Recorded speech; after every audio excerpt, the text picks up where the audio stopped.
The White House is gearing up to complete a sweeping rollback of Obama-era policies regulating greenhouse gas emissions. The New York Times calls the Trump administration's actions an assault against climate change efforts. It says the move is part of the president's efforts to undermine the very science on which climate change policy is based on, and in turn, impart those views onto other nations. Joining us now is one of the writers of that article, Coral Davenport. She covers energy and environmental policy for the Times. Thank you so much for being with us. Hi, great to be with you. So what concerns do climate scientists have with the actions of the Trump administration?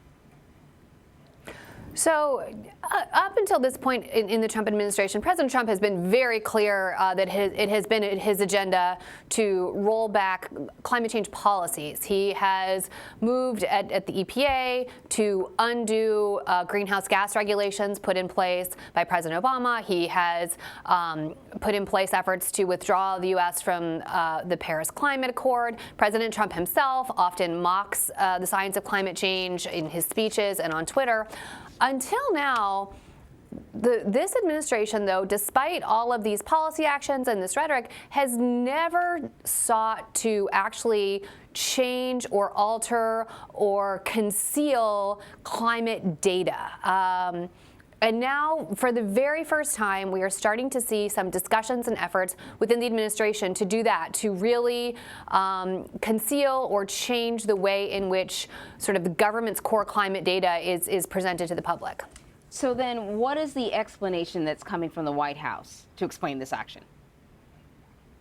So administration officials essentially say that the data that will no longer be included, likely no longer be included in some climate reports, is they are calling it inaccurate, unreliable. The data that their discussions and plans and proposals to remove from climate science reports are two kinds. One, there's a document called the National Climate Assessment. This is this giant, sweeping, comprehensive study that is required to be produced by the government by law every 4 years that sort of looks at sort of the most up-to-date impact of climate change on the U.S.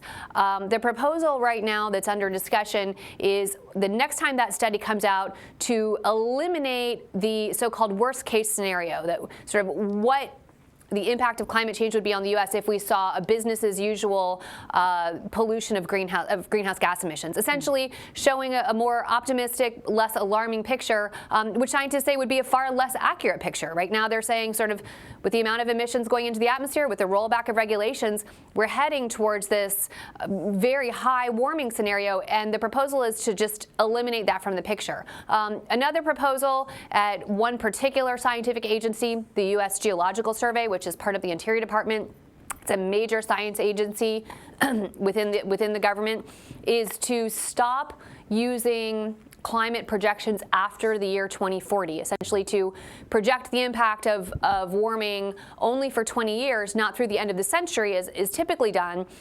What that means is sort of it's another way of taking the worst impacts out of the picture. If you look at projected impacts of warming, of greenhouse gas emissions, no matter how much sort of emissions go up or down, the line kind of stays about the same through 2040.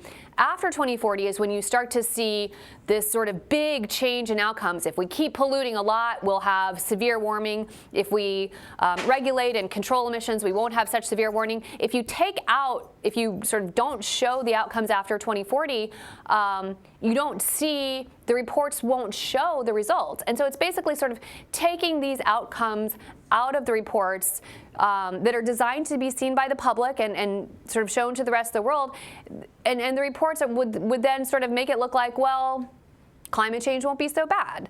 And that's what has climate scientists alarmed. They said this is a very irresponsible way of doing science. No one in the academic community, would or even the international climate science community would do climate science like this. So this is what has scientists extremely alarmed. Particularly that this is, that there's discussion of this being done to U.S. government reports. So, Coral, the question I have about that assessment that is being shortened, have they used it in the past historically? Because this climate science is a relatively new, I would say, in the last 100 years or so. In other words, I've read that there are some critics who say, well, it's not accurate. It won't be accurate because it hasn't the data and the way that the scientists collect the data has not proven to be accurate thus far.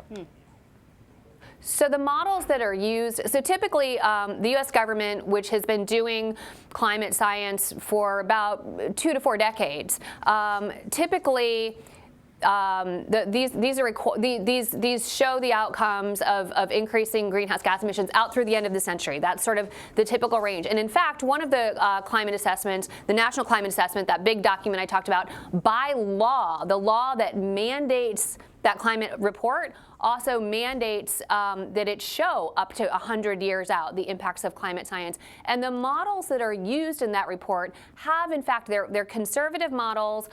They've already been used for, the types of computer models have been used for about 20 years. And climate scientists say, actually, so far, they have a pretty good record. They started using them about 20 years ago, and the data have matched up with what the projections were for about 20 years. So there are different kinds of climate science models, but the ones that are used in these government reports are typically the ones that are pretty conservative and already have a good track record.